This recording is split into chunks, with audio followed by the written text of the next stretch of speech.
Alrighty, let's get started with the Budget Finance and Growth Committee meeting for April 26, 2024.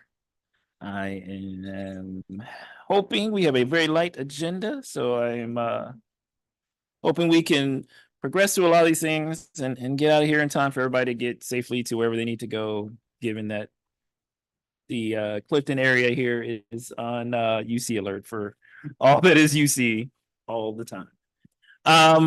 Let's just go around the room since we have such a full crowd, and I'm sure we have so many people in here. And then, so we'll start with Mike just doing introductions, and then Rob, when we get back over to you, can you give as our president would say, can you do the do? All right. Good morning. I'm Michael Gustin, Assistant Treasurer. Good morning, Jennifer Wagner, Chief Financial Officer and Treasurer. Kevin Ashley, Director of Financial Reporting and Transparency. Dr. Curry, board member. Brandon Craig, board member. And Lindy, board member.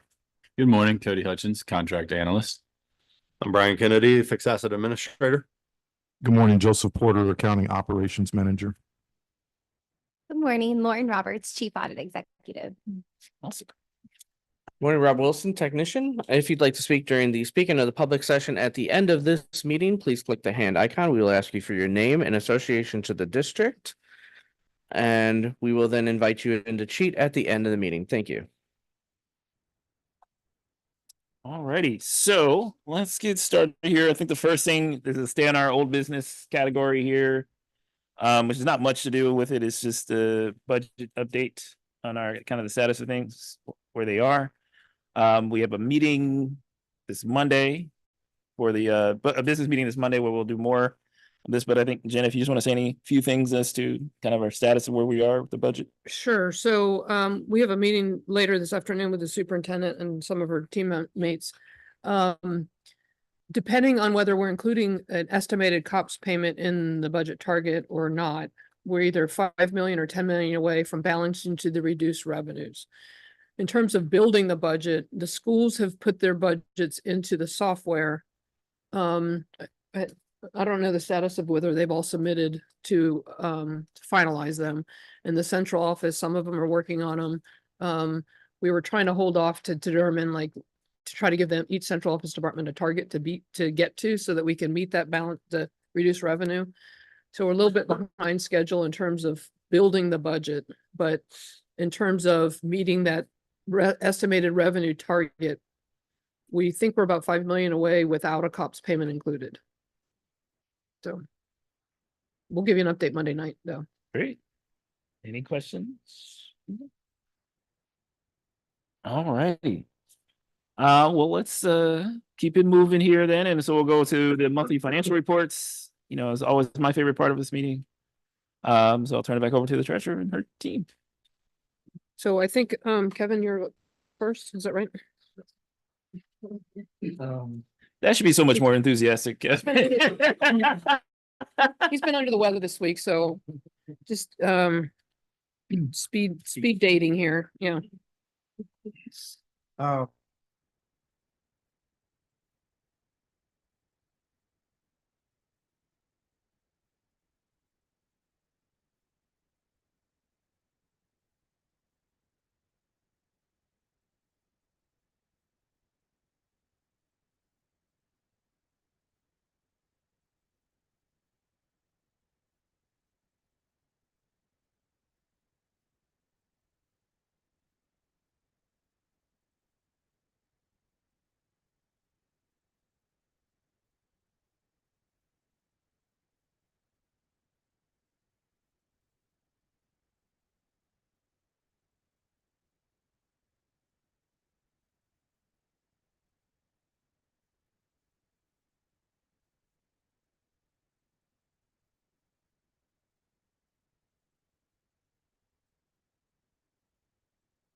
So Kevin, they, to put it in perspective, of 587 includes the TANs of 75.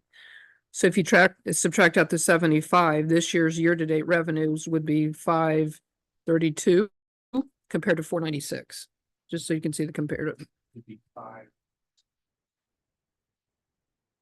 There's a lot of numbers on this slide. Just one question also. How did you get that far without? Sorry. One question for you, Yes. Kevin. Is there, it looks like there's a sizable amount from the state foundation that would, either hasn't, this budget for it hasn't been collected or received yet. Is that something that's, So we're working on the forecast. okay, Some categories have gone up, some categories have gone down a little bit. We're waiting on catastrophic costs is something that cost reimbursement we get in June. That's gonna be a couple $1 million. So in timing wise, I feel like we're on track, maybe trending just a little lower. So, but the difference is property taxes come in twice a year, the state foundation comes in twice a month. okay. So we still have, So we still have some time, so it'll come in. right, April, May, and June, we'll have 6 more payments. I have a question. Yeah. The all other operating revenue, what was that again? So the yellow, the 38, 38 from last, or it is on. You want me to move it closer? Yes. See, the 38.4 from, I guess, and then the 67 budget. What's the yellow? So there's quite a few things in there. One is the homestead and rollback reimbursements for the for the first half settlement. We haven't received those back from the state. Okay. That's gonna be 10 to 15 million, I believe. Medicaid reimbursement, there's a lot of different components. That's probably the biggest one that we haven't received yet. Okay. So keep in mind, this is 9 months through the year. Okay. So we do have 3 months of activity still to come. The next slide is showing revenue by month. Just pointing out again, the bump for the 75 million tax anticipation notes. Then we did start receiving tax advances, property tax advances from the county. We did get the final settlement for the first half last week. There's some timing issues here because we got the final settlement in April. Last year, we got it at the end of March. So when you look at, there's some timing differences there. Next slide. We talked about maybe taking some of these out going forward, but this one is just showing the accumulated revenue as we went through the year. The dash line would be without the tax anticipation note. The solid line is where we are including it. So you can see we're at about at the same level or higher than we've been the last 3 years. Next slide, we combine 2 related to expenses. The underlying totals are the grand total.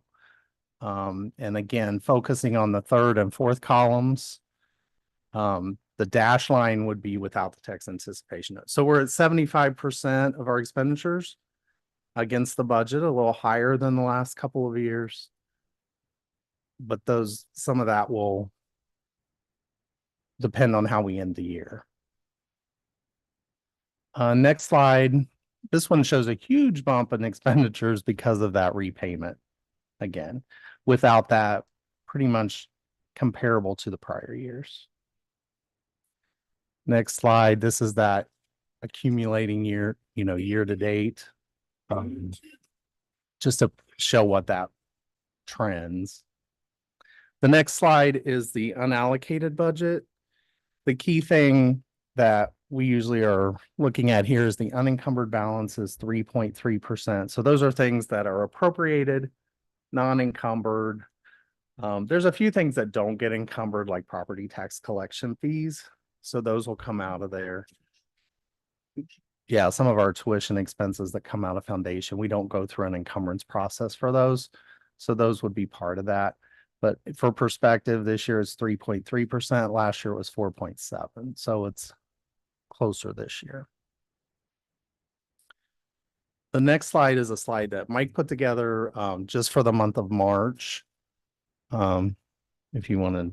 Yeah, I think we'll just continue the theme that this is a month where we pay the tax anticipation note. So that is the standard theme. You see that 76 million in debt service there. So obviously we had a net decrease in cash of 102 million this month, most of which was the tax anticipation note. I'll let Kevin pick up with preschool unless there are any questions. Well, let's pause and see if there are any questions before we tackle into the preschool expansion section. Question? It's a lot. But it's good work, eh?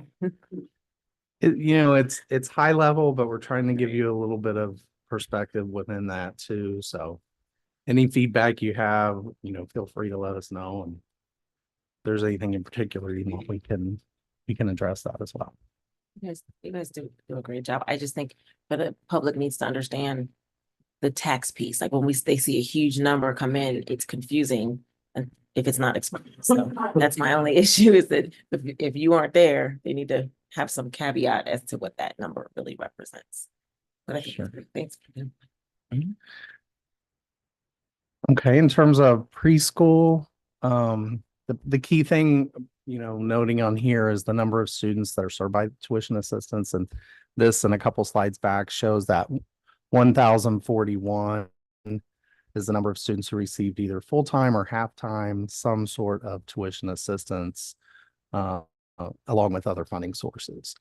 And you can see that the dollar figure attached to that is higher as well, 5.4 million year to date, fiscal year to date. At the end of the month, preschool served about 2,070 students. Next slide is pretty much an income statement for the activity that CPS tracks related to preschool expansion, and it includes the United Way payments. One of the reasons expenses are down is because that United Way payment, I believe, will go out this month to make up the difference. And the next slide is just a graphic showing the number of students that I just mentioned before, the 1,041 in comparison to the last 3 years. So, Kevin, I think it's important thing also to note that, like, as we look at the tuition, we're also thinking about the fact that students come at different times of the year, and it looks though that at least right now our continuous number of students receiving tuition has remained above any point that it was last school year. So again, I think it's shows that we are doing more with that, and I think that's something we may need to think about as we approach the next levy that we would have to do. Yes, because on the, if you go back to the previous slide for a second, you can show where the the expense budget exceeds the annual revenue budget. So both organizations, Cincinnati Preschool Promise and Cincinnati Public Schools, have exceeded that $15 million set aside. We're using prior year unspent monies to cover these deficits, but that money is going to run out in next year, I believe. And so there is a decision that has to be made about whether we back scale to fit the $15 million or increase the $15 million through some source, either through a levy or other funding sources. But I love, if you go back to the next slide. No, I'm sorry, the other way there. Thank you. I love the fact that this preschool expansion effort has so many more kids are getting a benefit from high quality education. So, and these just represent Cincinnati Public Schools kids, not CPP's kids. So when we do the town hall, we'll show it collectively.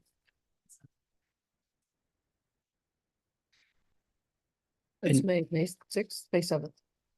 May 7th, the next town hall. And then Jen, just as a clarifying point also, if we decided that we wanted to, well, one, we'd have to at some point decide what the levy will be, but and I think that's something we'd have to decide. Is that this year that we have to start having that conversation, or is it next year?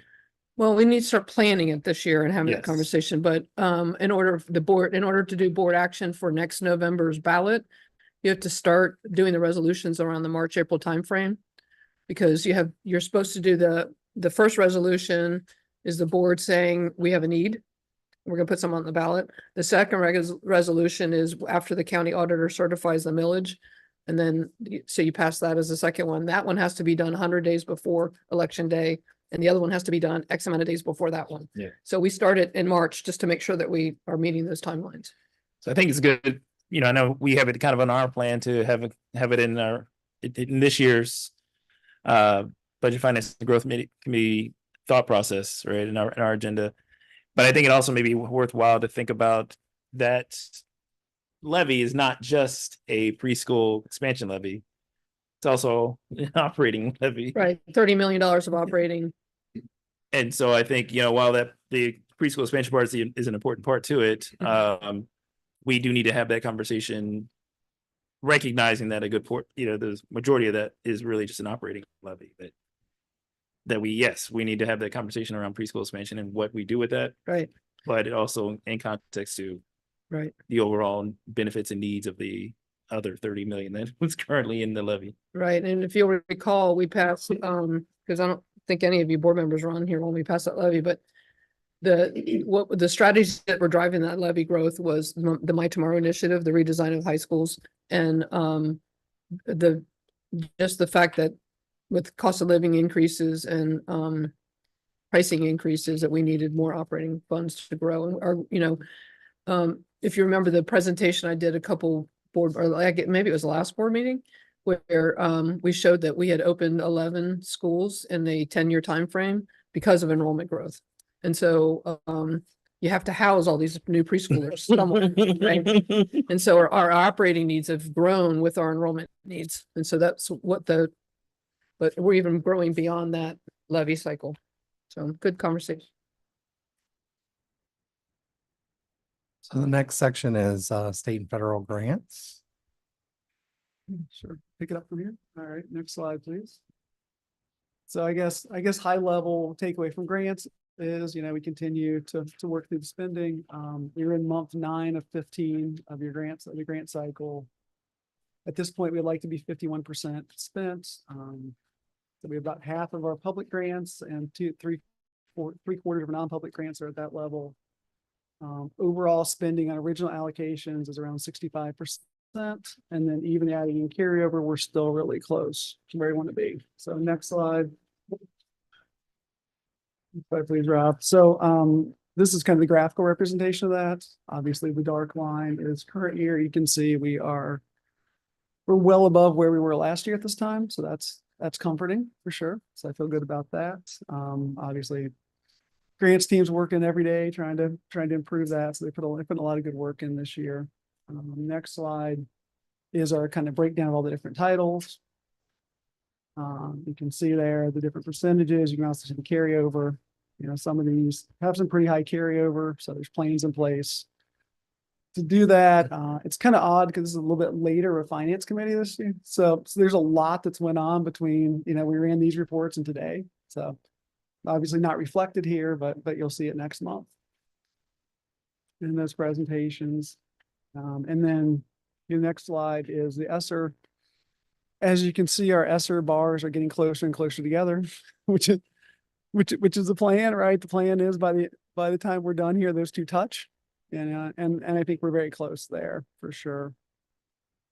You know, we just spent, I don't know, this morning, Chief Little and I spent about an hour just looking at some stuff as well. So we're constantly reviewing where the spend is. If you go to the next slide, Rob. So just to add Yeah. to that, the challenge with ESSER spending is you have things that are budgeted and sometimes plans change, vacancies happen, people leave. And so you have to quickly recognize that underspend and repurpose it so in time so that you can repurpose it to something else and actually pay before the grant ends, right? So it becomes kind of a challenge at the very end. Good morning, Superintendent. Good morning. All right, so next slide just kind of shows the summary. Yeah, we're at about 24.5 million unspent as of this time. As Jen said, you know, there's a good chunk of that is in salaries. I think there are things being encumbered all the time. And then you want to see that in a pie. Yeah, the next one is the pie chart, which kind of gives you the same kind of thing there. So any questions about the grant stuff? I always have questions, That's but, good. and I know this answer, but I want the public to hear what is encumbered versus not encumbered. We've said that before. What does that mean? Yeah, that's a great question. So one of the rules of spending money in the state of Ohio is when you go out and buy goods or services, you have to have a purchase order in place first, right? So what we do, when we put a purchase order in place, we do a thing, we encumber that money, right? That way no one else can spend it. So if I have $100 in my budget, I want to do a PO for $50. That $50 is then encumbered, so I have $50 available to do something else with. So it keeps us from overspending. Great question. Unencumbered are salaries. So, because you don't issue a purchase order to a vendor to pay salaries. So we try to track the committed personnel expenses versus our committed purchase expenses. And then there's always money that people budget for, but they may have overestimated their budget, or maybe a project got canceled or it came in under expected. So there's always an unused budget at the end of the year. And so we try to keep track of all that to make sure that we're spending appropriately. Any other grants questions? No. Okay. Can you go back to slide 25, Rob? I think it's around the titles.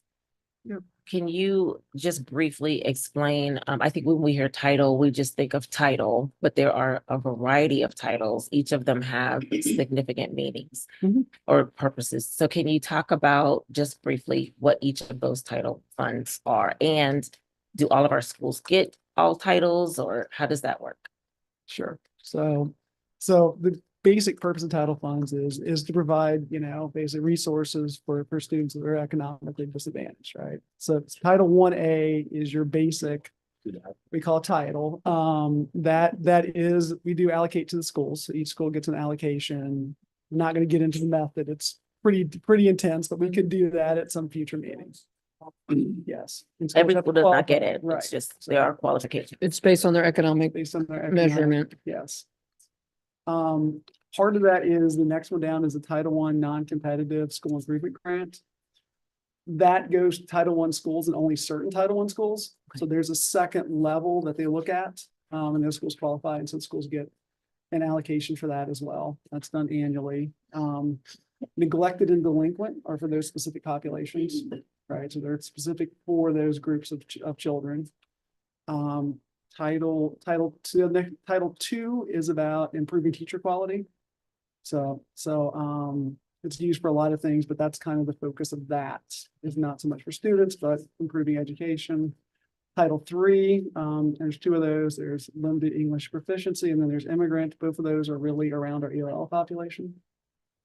And then Title IV is sort of like an enrichment. It's more of enrichment and other things. So we use it a lot for like positive school culture is a big part of that, but it can be used for things like that, for enrichment activities, kind of the well-rounded education focus. It used to be, when I first started getting involved with this, it used to be called Safe and Drug-Free Schools. So, but then it's changed into more of the positive behavior. So when we look at this and it says Title I neglected 19% spend, and Title IV student spend, student support 20% spend. Can you explain why the differential is so high on those two particular funds when the need appears to be great? Mhm. And is this on track with a trend in years past? It is on track for Okay. sure. Couple of things. So it always makes me nervous, look at the percentages. Sure. So one thing to remember is for staff, especially certificated staff, like this money will pay them out, not just through the end of school, but also pay out their level pay, right? So if I'm paying a teacher out of one of these funds, it's going to continue to pay up through like mid-August when the level pay pays out. Okay. So that's one thing. Another thing is some of these things are much more summer-based, right? Like I know, like especially like Title IV, like there's a plan. And superintendent, feel free to jump in. There's a plan to do a lot of PD, right? For folks sort of at the end of the school year. So So that's part of it is, it's coming, but sometimes you have to find a spot to do PD, right? And so the money will get spent, but it's not on the same track for month. That makes sense. So the neglected and delinquent grants are typically spent from our satellite programs. And they do some summer stuff as well. Do you, Superintendent, do you want to? Okay. I know we talked about historically, Jen's also heard me say that this seems to be an awareness issue and an education issue. And I know you've put things in place to rectify or at least advance the education part for our side. But I think it's important to look at, as we talk about in this budget process, using title funds. We've said that publicly a lot. And I really want to differentiate the types of title that we're talking about. This is federal money. And what the purposes of Right. So yes, each fund is restricted and the rules are the spend or the budget services need to be supplemental to what you're already doing in the general fund. So sometimes it makes it of a challenge to figure that out because it can only be supplemental for the title schools. So if it's anything that's district wide, you can't use federal funds to do it. So there's always all these great creative ideas, but then we're like, no, that's a supplant. No, that's a supplant. So it makes it a challenge to spend. But two things are happening to help spend faster. One is the monthly reviews on the grant spending, the quarterly reviews with the grant managers, and the fact that we've improved our payment processes and we're paying faster. So those two things combined are helping this issue. And my last question is title funding. I know it has, well, let me ask the question. Does it have a limit so that if we do not spend it down by a certain period of time, we have to send it back, or we don't get it? What's the consequence? Some of them have no carryover rules, not all, but Title I, most of these do have for carryover, but they're maxed out at 50%. Okay. So you can't, they let us over COVID years, they waived that value because nobody was spending money then, right? But then it became, once they stopped waiving that carryover rule, it made it harder because we had to spend a lot of money really fast. So I think the superintendent want to say Yeah, something. I'll just add, I think a few things in thinking about title. While there's been a lot of conversation around it, the reality is you end up with the extra spend or extra dollars because there is not strategy attached to how to spend it. So you get an infusion of funding into schools, and without a strategy for how to spend it, you have all of this carryover. So when we look at it, while we say that it may be on target, what we know from the background work that we've done is we are in a better place right now than we were last year this time. And last year this time, we were in a better place than we were the year before because we've added strategy to it. And as we move forward, because we also recognize that there are dollars that we're going to lose, our goal is to make sure that we don't lose the funding. And so that's really important. I think the third thing that's important with that is carryover comes as well because dollars are at schools and schools want to budget those dollars, and they do, but they don't spend them at the school level. So because they don't spend the money at the school level, it then rolls back to the district for the district to do something else with. So I think what we've really been working on around the strategy piece of it is making sure that we have the resources that are in place, usually resources of people, because that is one of the easiest ways to spend the dollars and support the students. And then from there, monitoring what's happening at the school level so they can actually spend it. So just wanted to kind of share that across the board because, we also see that even our schools that have, that are the schools that receive the additional, the school improvement grants. Yeah. The school improvement grants, while we've talked to schools about that, we're asking them this year to submit a plan for how they're going to spend that money. So while it's still decided at the school level how they're going to use it, because there's still so much carryover there as well, and we don't have the same kind of carryover opportunities with those funds, we really want to encourage schools to be really thoughtful about how they want to spend that money.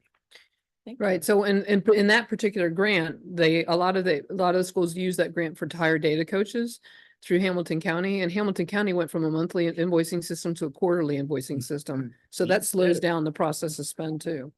Spend in chunks. So I lied. I do have one more question. Thank you so much for that information. there's been a lot of questions at the school level, schools wanting to be titled because they've wanted to keep their staff. Do we have, and I know the superintendent talked about a title dashboard or of some sort to be able to show how titles money can be spent, or to show how, so do we have that publicly facing for people to see schools that get title, how it's being spent? So we spent the year designing a new budget website that includes a lot of that information. It kind of got delayed with the redesign and the changeover of our website vendor. Okay.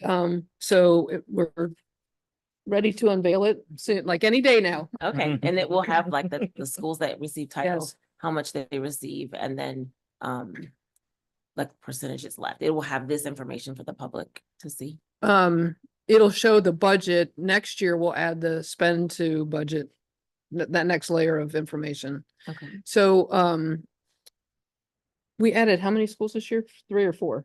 Or Four. This year and 1 for next year. So we are, maximizing the resources to get more schools in. I'm wondering, since this is federal money Mhm. and we are spending it, and it probably should be public facing on Yeah, how it's Yep. being spent and where it's going. And this information is super, super helpful, but I'm just wondering, how are we portraying this to the public? So Mhm. it sounds like we have a plan. Hopefully next year we'll roll something out. Mhm. Great. Yep. Gotcha. Thank you. Getting back to my old financial dashboard. Let's keep us moving here because we got a few other things we want to tackle. Let's do it again. Just quickly, Yep. Rob, if you go 2 slides, there are, I think, 4 new CRA agreements. Yep. For people, keep going, Rob. I'm sorry. There you go. So you should have a handout as well, but there are 4 new. Oh. So. Okay. They didn't make it into last night's treasurer's report, so we'll revise it on Monday morning to include these in them. Or we have another meeting a week later too. Oh, yeah, that's true. Okay, so we'll submit these in the May. We'll submit these for May. There will be Yeah. in May, okay. Anything notable about the 4? They all look pretty standard.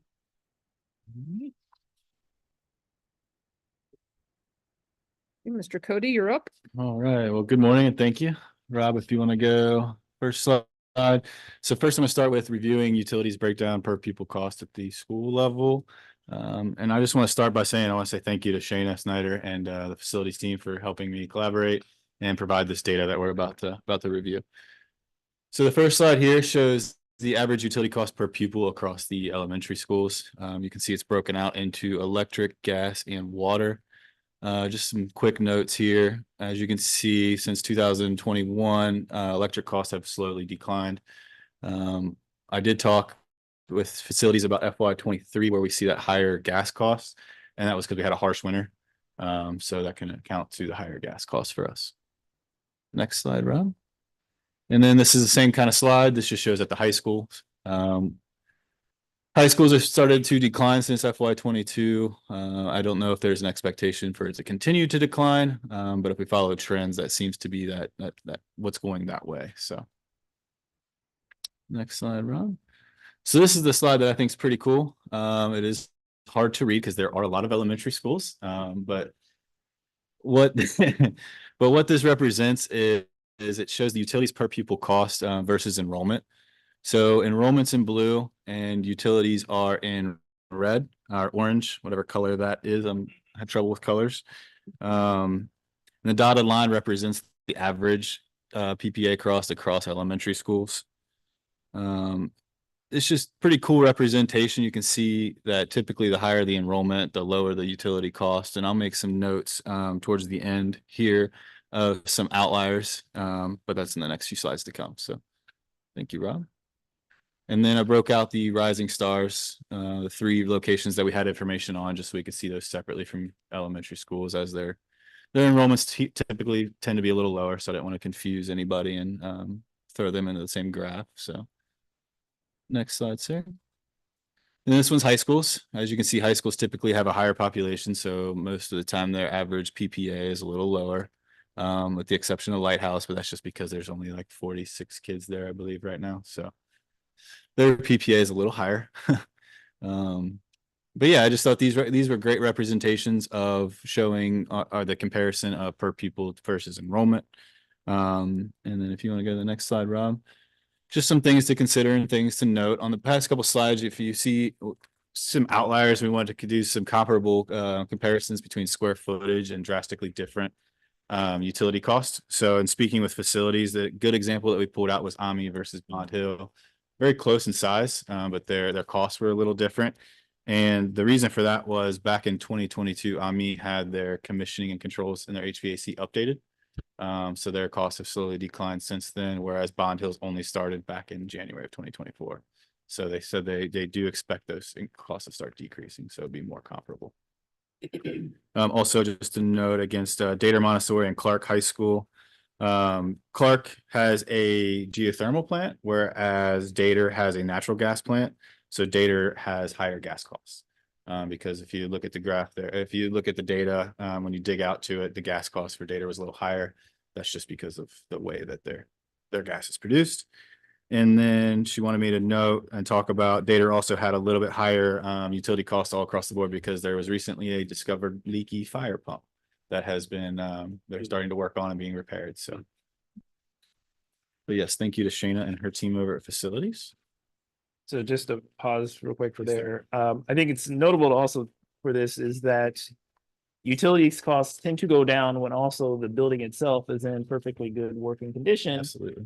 Which is a struggle at some of our buildings in the district where we don't have, where costs more to fuel, to heat the building, to cool the building because of other things that we have to be doing that we've talked about. And I know Chief Burkhart did the presentation on the need for our facilities repairs and a facilities master plan review. And so I think maybe if you could speak a little bit, Cody, is there an expectation that in some of the buildings where there is that differences in the conditions of the building or other factors that might be things that we would want to make special attention to or look at as potential long-term savings costs with regard to utilities?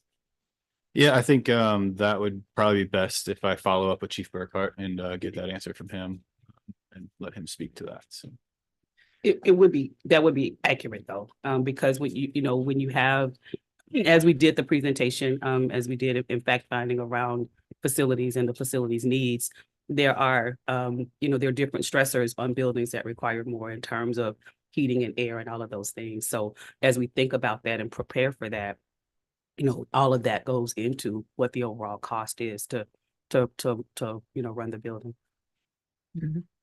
So I also noticed a trend in the high schools where you compare Aiken to Withrow, they're similar in size enrollment, but one's per pupil cost of utilities is higher. So then you stop to think, well, maybe that building's used more by the community or longer hours or could there be a leak somewhere or something like that? So it drives you to go look deeper. But I do know that the facility repair plan was addressing HVAC and the chillers that would have a dramatic impact on the performance of the utilities. And the roofs. I mean, because And the roofs, too, yes, exactly. So we're using a lot of the ESSER money to help with the roofing. I know I made this request probably like last year or so about putting everything on one sheet with respect to cost per pupil. And you've done this with regard to utilities. I mean, we talked about this, like putting everything on one sheet, grade of the school, cost per pupil academically with all the resources that they come with.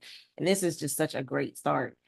Is there a plan? I know this is like we're doing it in pieces, but we continue to do it in silos. So is there a plan to put this on one sheet so that we can look at a school and see everything? We even talked about this in audit, everything regarding that particular school. The cost of that particular particular school. So we're getting there, refining the utilities. So we used to cost allocate the utilities just by the number of pupils.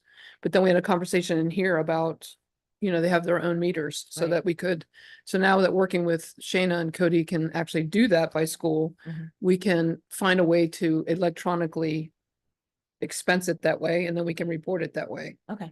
So yeah, we're I thought working we were towards working that. on it. I just wanted to Yes. lift that voice back up again. Thank you to facilities and to you for working on pleasure. that, but still remind you all, like, can we put it on one sheet so that we can look at it? But this is great, sorry, this is wonderful. Mhm. Thank you all. So most organizations who do that cost allocation model would actually allocate the cost of the treasurer's office out, right, to a school because we support the employees that work in that school. And so it's going to take us more than a minute to build it that way, but yeah, that's called activity-based costing. Rob, next slide, please. So next, we're going to talk about the nursing services per pupil cost breakdown at the schools. So the first slide here, before I start, I want to give a huge shout out and thank you to Angie Maddox, the school health manager, and her team for collaborating with me. We had a good relationship because we had to take Impact U together and learn all the QI tools and run charts and all that together. So as we were organizing and doing this data, some different QI tools came about, and it was just a cool experience to translate what you learn in class to real life experiences. And now it's getting presented in the public and see it. So yeah, it's a really good job. So This data is fascinating too. it is. I like this stuff, especially these next couple slides. So the first slide here shows nursing per pupil cost based on enrollment. So you can see that you might have like a Winton Hills that has a higher bar. Well, that their enrollment's a little lower. I think they only had like 338 kids recorded at the end of March when this data was ran. So really here, just kind of showing based on enrollment with the dotted line being the average per pupil cost across the elementary schools. The next slide, Mr. Rob. These next couple are kind of cool because we first did enrollment and now we're doing encounters. So the data Angie has available, she can actually see the number of encounters that nurse receives at that individual school for a certain time period. So we did from beginning of the year to the end of March. And this just shows the number of encounter per pupil cost every time somebody goes to the nurse at that school. So for a school like Kilgore, where it seems high, that just means there's not a lot of kids going to the nurse. I think I have it here. They only had 195 nursing encounters throughout the entire year so far by the end of March. So that would beg the question, does that school need a full-time nurse? Yep. Are we using that resource effectively, or can we do something different? So I mean, like, look at Kilgore. Yeah. That just really pops out at you, doesn't it? Then I had Cody talk, we talked about the encounters and how does that relate to the economics of the family? Mhm. Like, are they using the school nurse as their family doctor, so to speak, versus other people that have different economics and where they would use their own family doctors instead of the school nurse? I got a little bit of information on that forthcoming at the end of the Cool. slide. So next slide. So these are the ones I really like. So the first three were about elementary schools, and then the next couple will be about high schools. But this one shows the enrollment compared to the encounters. So it compares their enrollment to their encounter percentage. So you can see like Mount Airy, I think they were, or AWL is the example I had here. They had a 350% encounter rate compared to their enrollment. So they had a quite high encounters. And I just think this data is kind of cool and shows how many times the kid's going versus how many kids are actually enrolled, and just good representation of data there. So I think it's pretty cool to note. Next slide. So same couple slides here, but for high schools. So this is based on enrollment, the per pupil cost.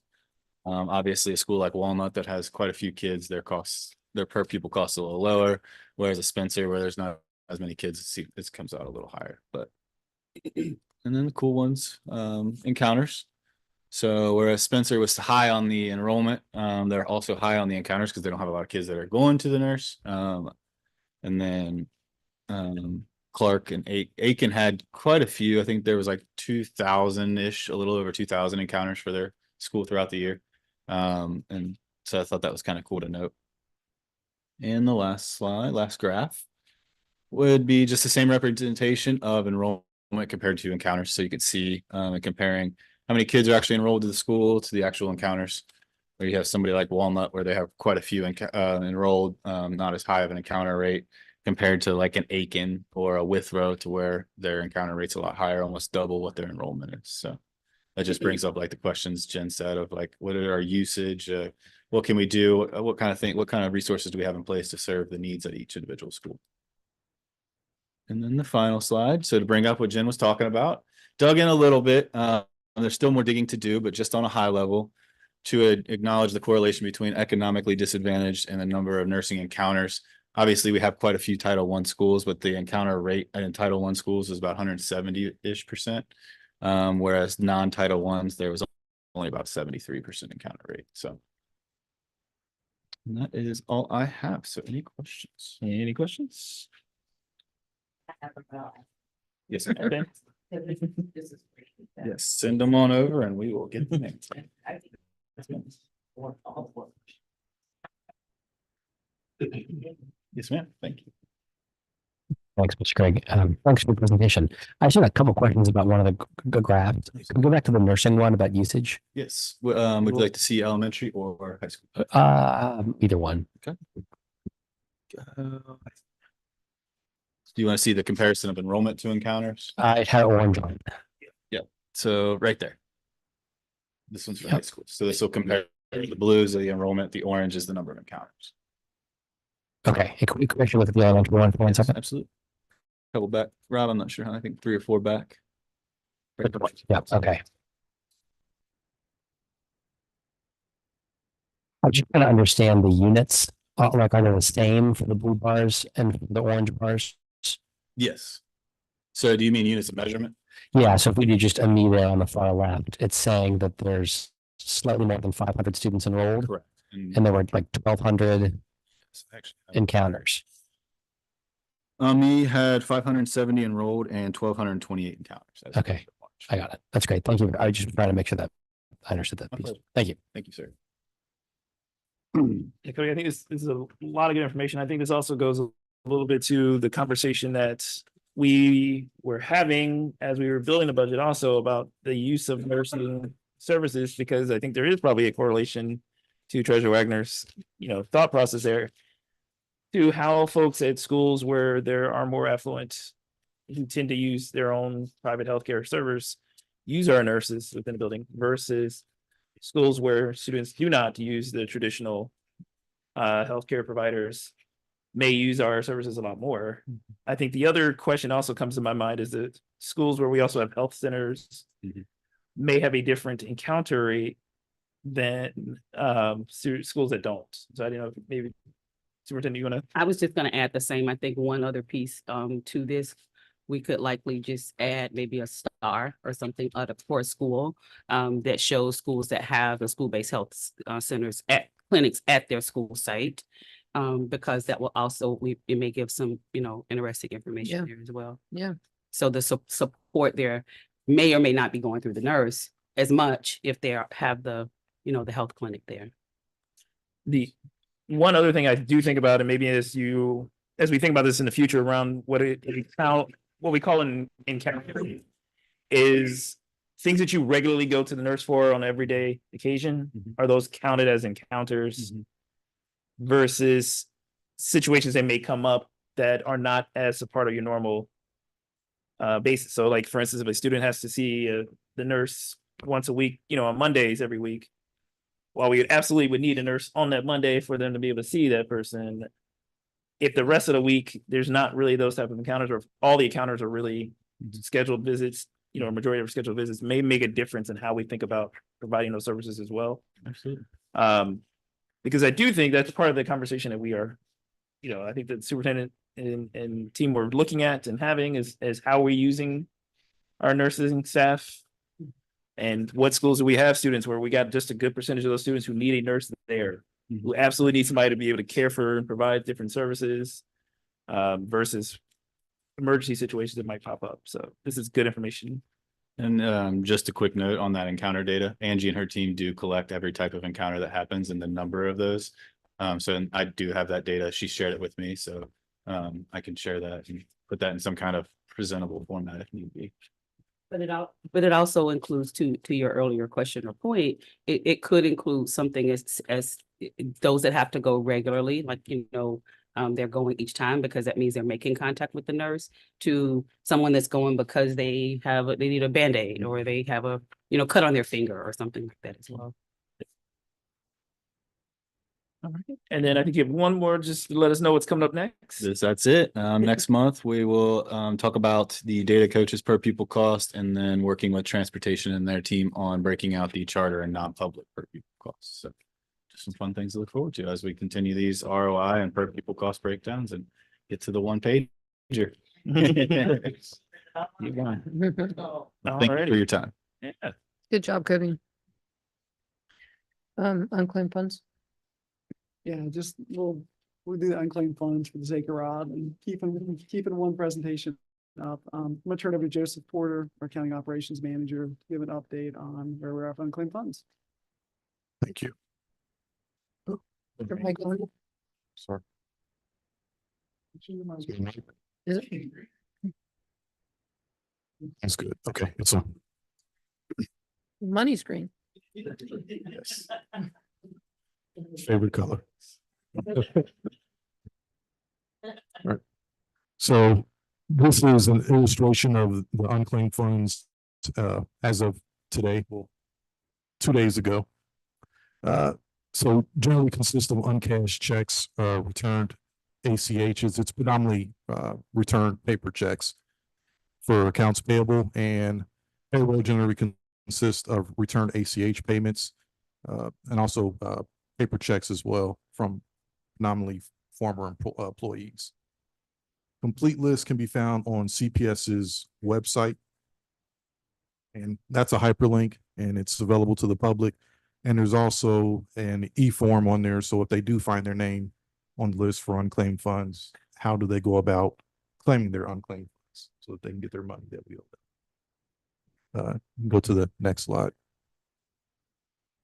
So we had a lot going on here. This was a pretty big project undertaking.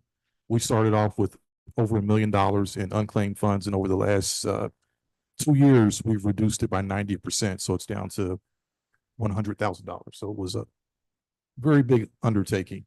And some of the points on there, how we did it, extensive research, to retrieve all age records for outstanding checks, development, implementation of an electronic workflow process, implementation of GAP standards, contacting businesses, employees who were owed via mail, phone call, email, carrier pigeon, any method possible to get a hold of them. Publicly listed unclaimed funds on the CPS website, working with the legal department to create a procedure with board approval, and managed to get a MOU passed Policy, and out policy, board policy. policy. Sorry. Yeah, that's right. Policy. So everything that's age past 5 years, we have the ability to move to general fund now after the policy is passed. And right now, out of the $105,000 that's outstanding, roughly 49,000 of it is more than 5 years old. But don't count the money yet, because there's a possibility that people can claim those unclaimed funds, so that amount may decrease. Right, so the policy states that we announce of these unclaimed funds, we list them, we try to contact them, and after X amount of days in 5 years, we then revert that money back to the general fund.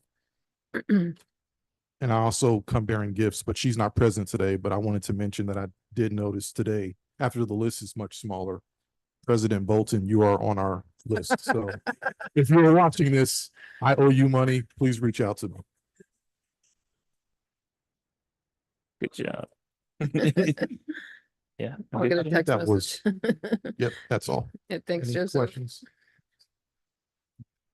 I know there's a state unclaimed funds report that I've searched for myself, but it was on Good Morning America. Do we report it there so that people can see it?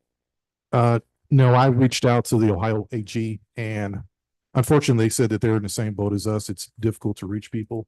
And since we're technically a state entity, they said that, we can house it here, just make sure that we do everything in our ability to try to reduce unclaimed funds and get as much of it paid out as possible. Oh, and I also do want to mention, since this is going out, one way to help us reduce unclaimed funds going forward is to go for ACH payments. That has been a huge help, increasing the amount of ACH payments and reducing paper checks, because the majority of these are paper checks. So people move, they change addresses, but people less frequently change bank accounts. So if we can directly deposit the funds to their bank account, such as our vendors as well as employees, it's less likely that the funds can come back to us. And, you know, they age and then they end up in unclaimed funds. So prevention of unclaimed funds is the best way to keep the number down. Did we at least list it with the state? And I'm asking that question because what if a family member has passed away and their family doesn't know that they ever worked for CPS or that there would even be a possibility to contact us? Is there a listing, at least on the state, that there are unclaimed funds here for a particular name of a person? I can follow up with the Ohio AG to see if they can get it publicly listed on their website as well. And I'll follow up with you. I know it's historically the AG's list is stuff that the AG manages the fund for, so they don't typically list anything that's not until it comes up to them. So like, for instance, universities have this all the time where there's money that university owes you. If you don't come and ask for it, they ain't gonna give it to you. And then what eventually they have done is send it up to the state to manage those accounts if they no longer want to. And so I think what you're hearing from the state is that since we reduced it by 90%, y'all keep doing a good job. Keep doing good work. You're doing better than us. Which is actually true. The state has a very poor response rate to unclaimed funds, but well, thank you again. What do we have on the agenda here? Next is Brian Kennedy. We get the whole team speeching today. He's our QI project report out. So this started off as a QI project. I went to Impact U like Cody did a year prior. There was 3 of us in the class at the time. So this is a continuation of that project, and you'll see like the growth and the improvements and everything. But it started off based on, you know, we had a bunch of decentralized data that was coming together into our new Business Plus module. And with the decentralized, there's different standards, there's different level of importance from different people. So all that data was brought into one source, and then we started noticing that there were quite a few non-tagged assets in the system. And so how do we better control and make sure we're being good stewards of taxpayers' dollars and everything? We have to control our assets and, you know, putting the sticker on it, having the serial numbers, tracking all that data, being able to collect everything and then report it up accurately to our state and local reports, audit supports, provide internal audit with things that they can test to make sure that we're doing what we need to do properly. So we started off at the worst point. It was 6,600 assets that were untagged, and this is just of the mobile style of equipment. So it doesn't include any real estate equipment or anything. It's anything that we consider kind of mobile, like all the stuff, computers, vehicles, equipment like that. And so we've worked our way down. At the beginning of this year, we were at 2693. And we put together a good cross-functional diverse team on the next slide. And you can see all the different listed names, multiple department, just work together to try and take all the niche tagging procedures and kind of standardize them, come to common procedures. So as you go through, you can see we work through a global aim to make sure that everybody has the staff and students have the equipment that they need to receive the proper education. So with that, we created the SMART aim of reducing non-tag district equipment by 25% from 2693 down to 1,979 assets by April 15th. So we put together our different drivers and interventions and worked through different trials and ramp ups and everything. We did some of the tools that I'm sure you've heard many of times, the 5 whys to get to the root cause, Pareto charts. We did a non-traditional Pareto chart where we took our classifications and started looking at what types of equipment are having the most non-tagged situations. And so we came across some of the audiovisual equipment. And so like the different boards and everything. And then that's when we hit the 5 whys and came down to the root cause of the equipment was going into Jacobs Center and then being deployed upon installation procedures. And so instead of taking and pulling out every piece of equipment and trying to get it tagged and all that, we were waiting until the end, till it was installed to get it tagged and recorded. And so with that, like we started going through the process, and you can see on the next run chart that like we've had many of successful decreases. If you look, you see the large jump. So that large jump back up to the 4%. So this 4% shows the active number of assets. That's our N, that's on the bottom. And then against the number of failures, which are the non-tagged assets that we have. So we put it into a percentage to try and track it in that aspect to say, are we just throwing labor hours at trying to improve the current situation, or are we truly trying to improve the process? And so with the improving of the process, you see like the large jump. So with that was a collaboration with ITM. They got a new system 1-to-1, and so it was able to kind of alleviate some of our old technology that was still on the books that just never received before I got into the position, or the current regime up in ITM before they got in there to do the tech sweeps and make sure that we were properly disposing of assets as they go out the door, to make sure that some of that is recorded properly. And so we did a reconciliation, and we were able to cut off a large chunk. Well, that drove our number way back up, and then we've had to work our way back down from there. And now we're at the 2% goal level. We're hovering right around that level, and our ultimate goal is always 0.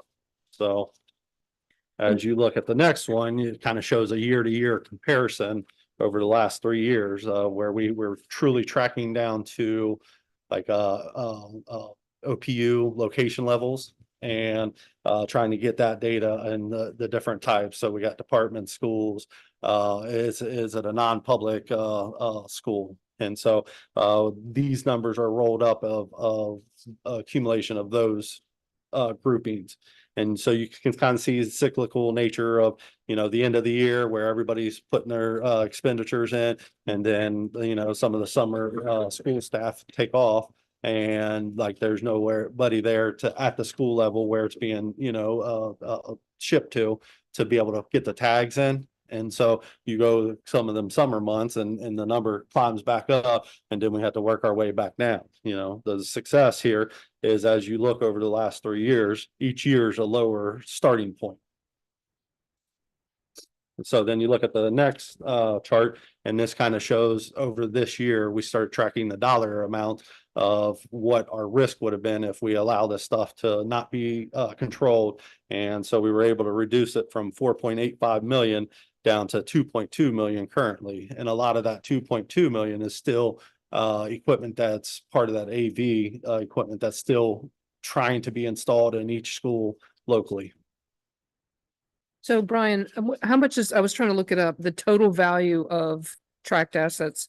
It's like, I want to say 6 billion. So our recorded controlled value is like $1.2 billion. That includes all the real estate and everything. We carry it at historical values, and that of this type of equipment, I think it's, I'd have to look it up before I came up with the true number, but like our overall number of assets that we're carrying on the books are about 1.2 billion in historic value of everything. So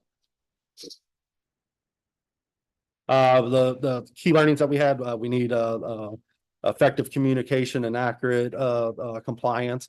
So then creating district awareness to the importance of the asset compliance. So like a lot of the different team members that were on the team just didn't know the transfer and the disposal policies that like A, the district has, and B, that we have to apply to federally and state and local regulation wise. And then again, we have such niche tagging standards. You know, AV's got their own tags that like are tagging as they go. We have some companies that tag for us. We're trying, like, as the equipment's being deployed. Even on some of that, we had some issues where, you know, if they just drop shipped it, they don't really set it up and touch it, they weren't tagging it. And so, like, we had to redefine some of those process and procedures and everything.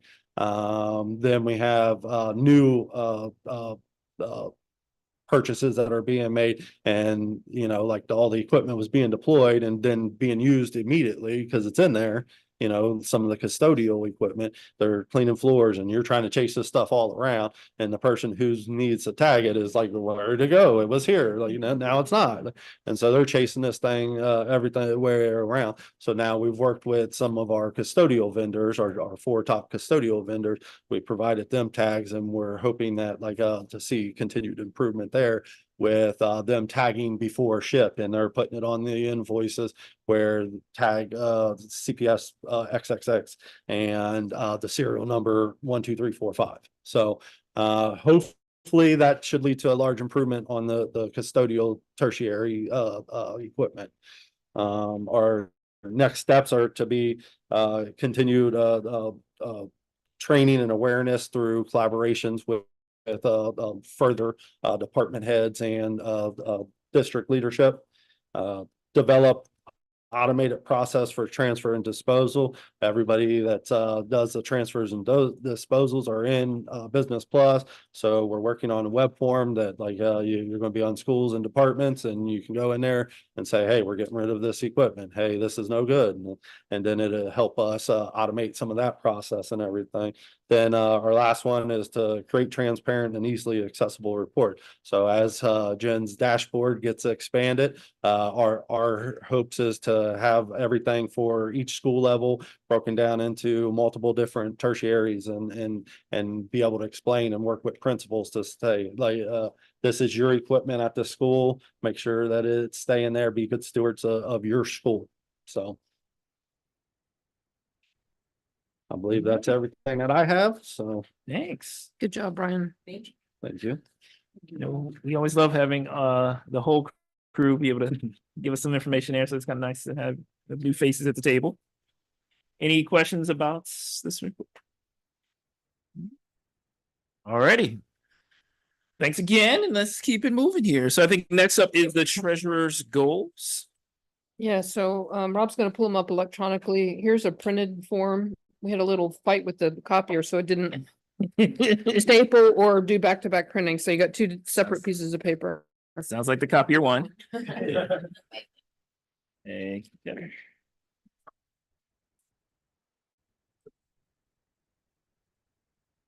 So as of discussion that happens this morning, I've already started adding to them. In terms of adding the No, cost allocation modules, the dashboard, and Thank you. I don't know, did you want me, these are just sort of ideas going forward, but in terms of the first goal, expanding community engagement through the district finances, including budget, revenue, expenses, state, federal funds, and other topics as appropriate. You know, doing more town halls, finding better ways to engage the public and employees in terms of, you know, budget development, helping to educate people on all these financial matters. Goal 2 is to improve the access to financial data. So expanding our dashboards, rebuilding some of the ones that we used to do, adding more information to state and federal grants and Fund 19s. Fund 19s being local grants.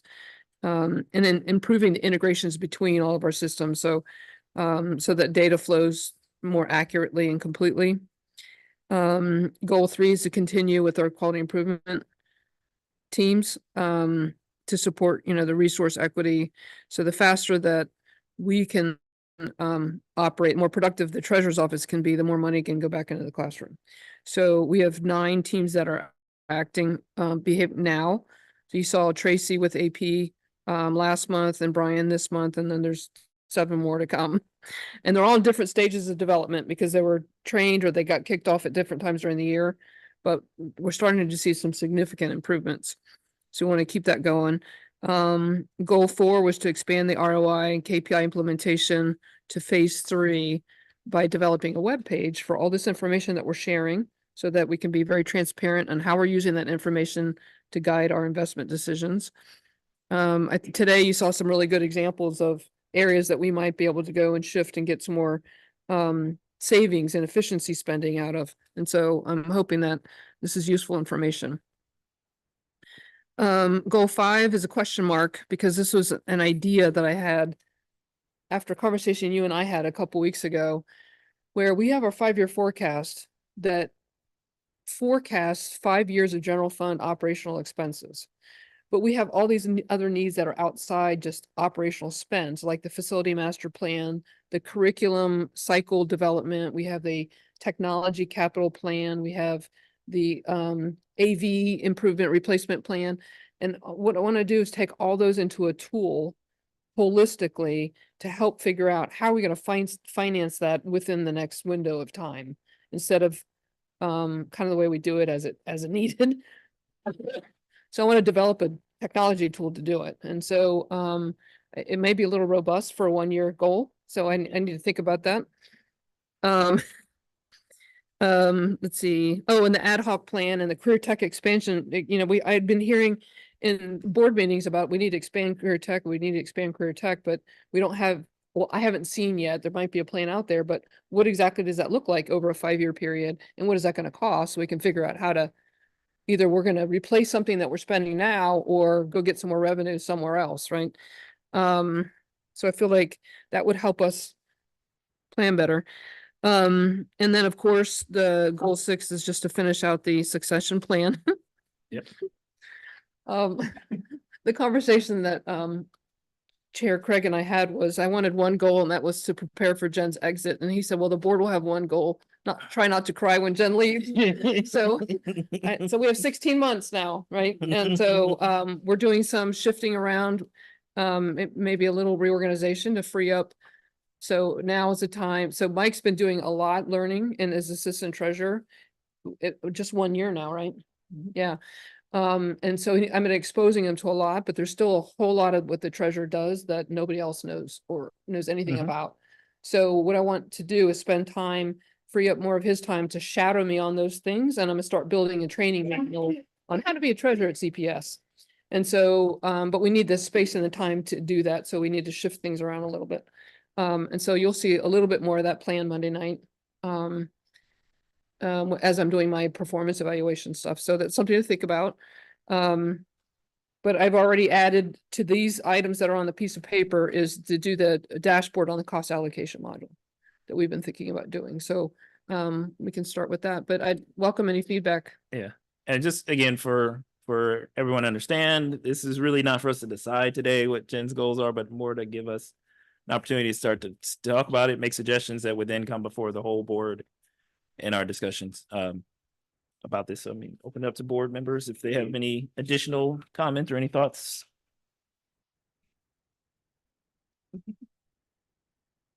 Well, I'm doing a lot of talking, but I'll keep going. So I am super excited about the goals, particularly goal 4, with regard to public facing.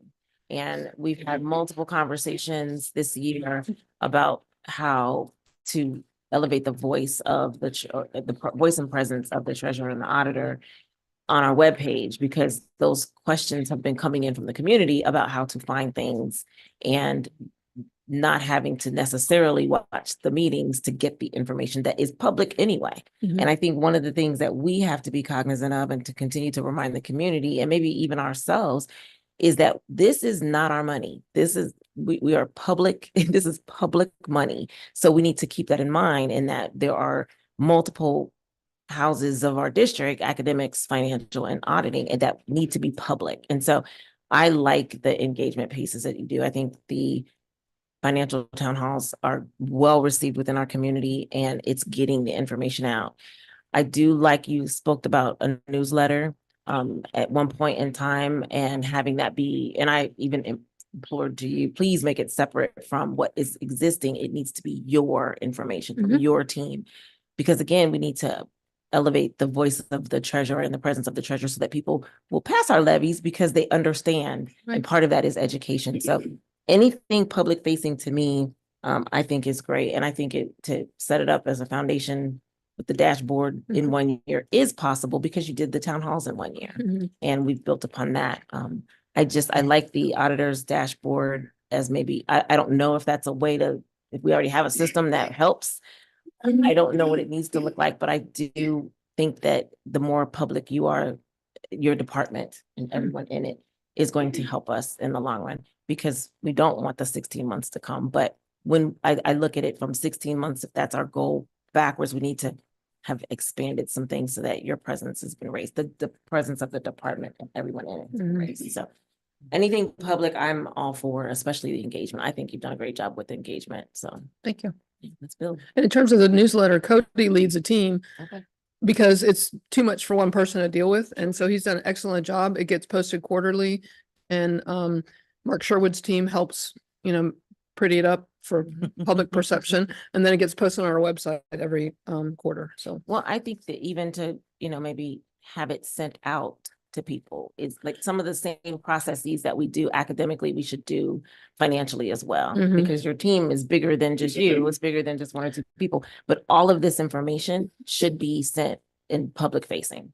Every last one of the things that you presented on should be for the public to see. Mhm. And so I think it should be disseminated exactly how we do academics as well. we actually costed out doing a mailing to all of our taxpayers because I was trying to reach the non-parent voice, right?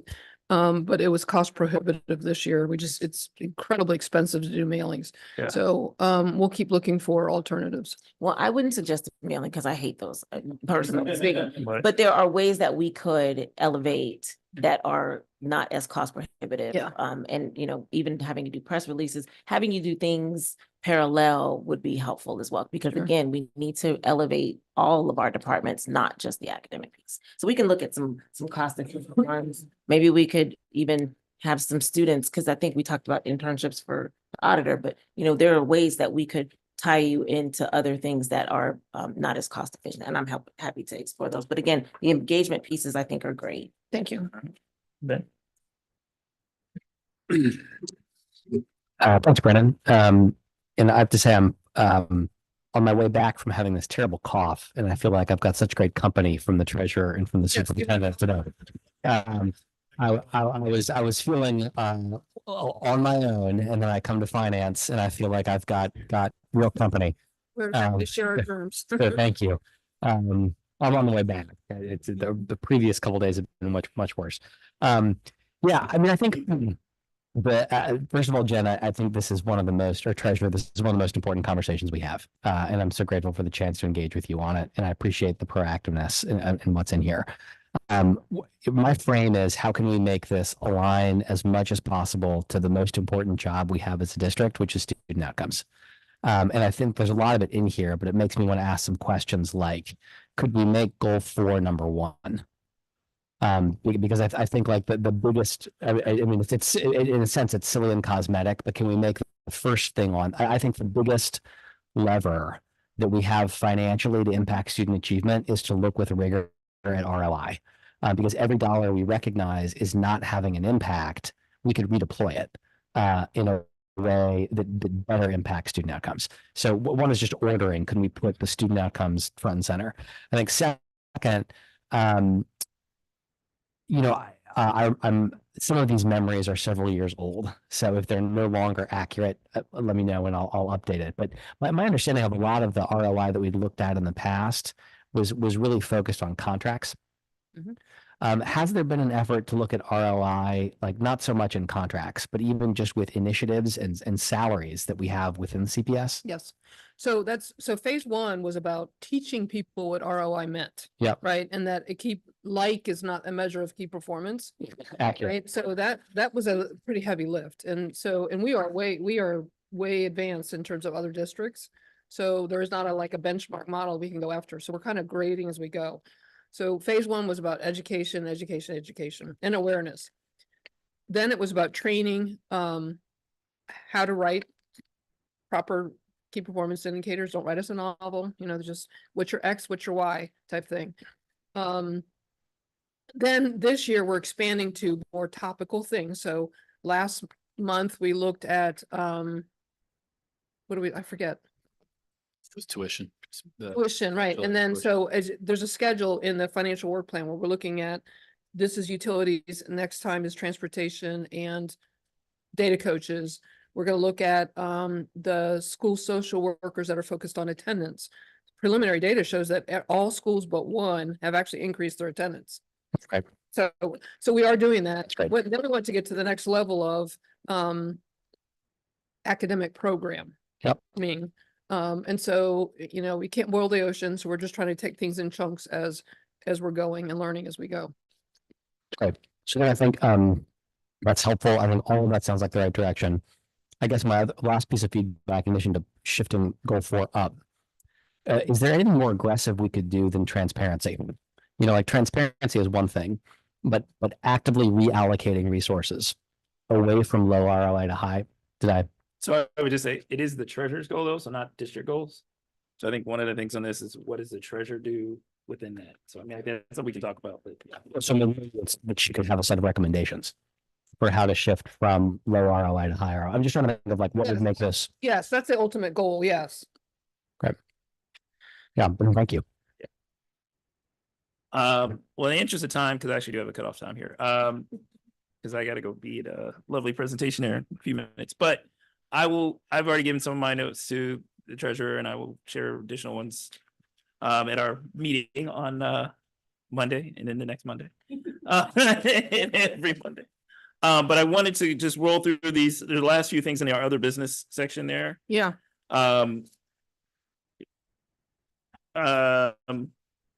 So one is the OTR taxes, if you want to tell really quickly, and this is all stuff we just want to let people know about and make people aware of, not necessarily to do anything about today. Right.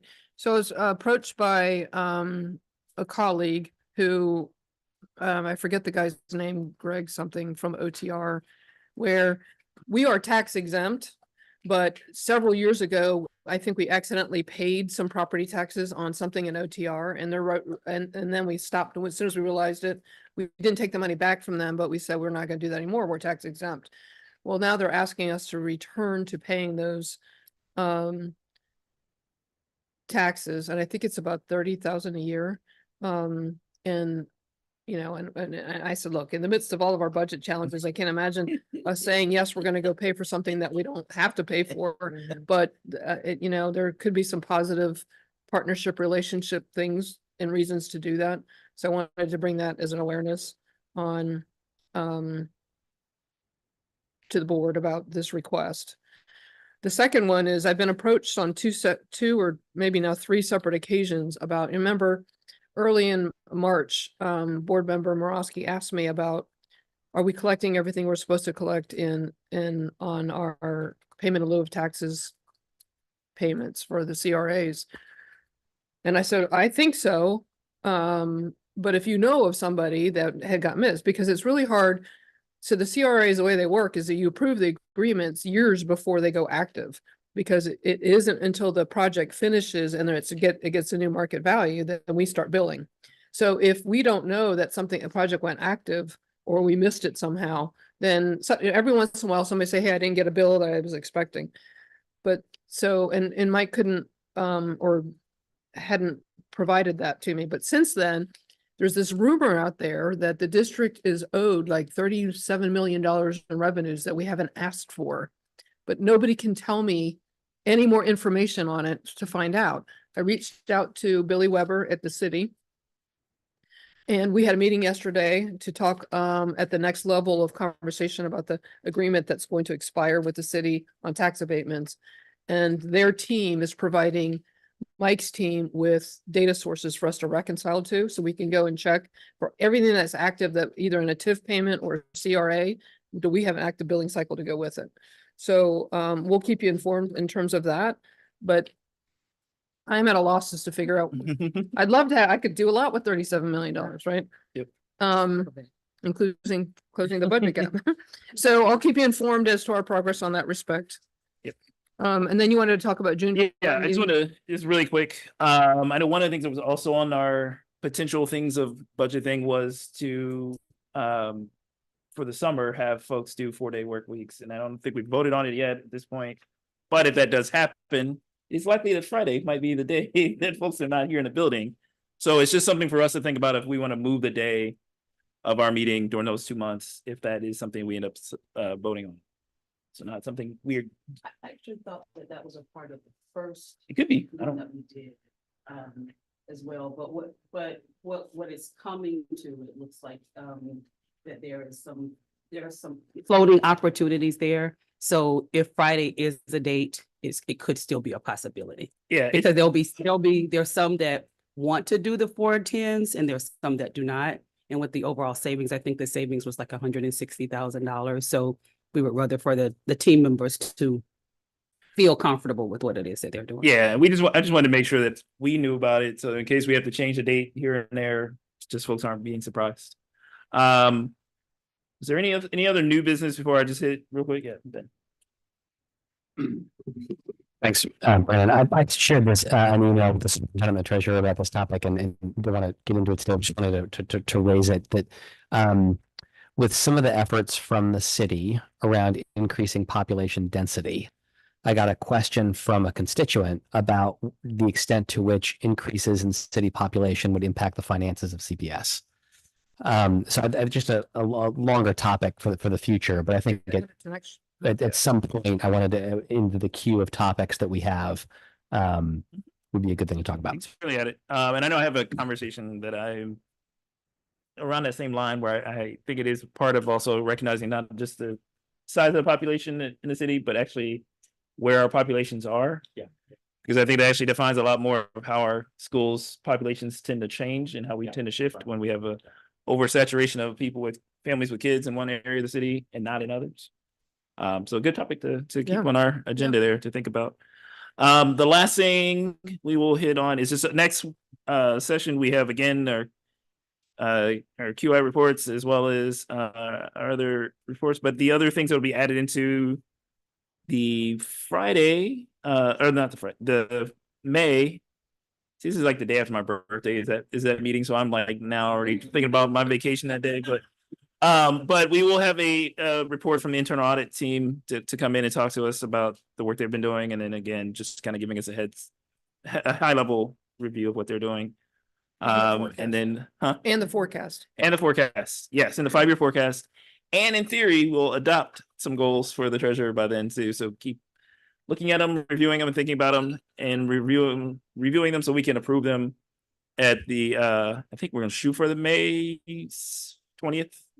I think it is meeting. May 17th. Well, no, I mean for the board, Oh, full board. yes. May 20th will be the 5-year forecast adoption and vote and goals. I Alrighty. just want to confirm, the next budget meeting, we moved the time. To so I just wanna- 9:45. Oh, I had 9:30 in here. Just want to make sure. I mean, if folks can do 9:30, we can do 9:30, but I think we had moved it to 9:45. On the 17th, For May. Is it 9:30? it's Oh, 9:30. well then 9:30. Just wanted to make sure. on the 17th, you're saying? Yes. 17th, I got 9:30. Cool.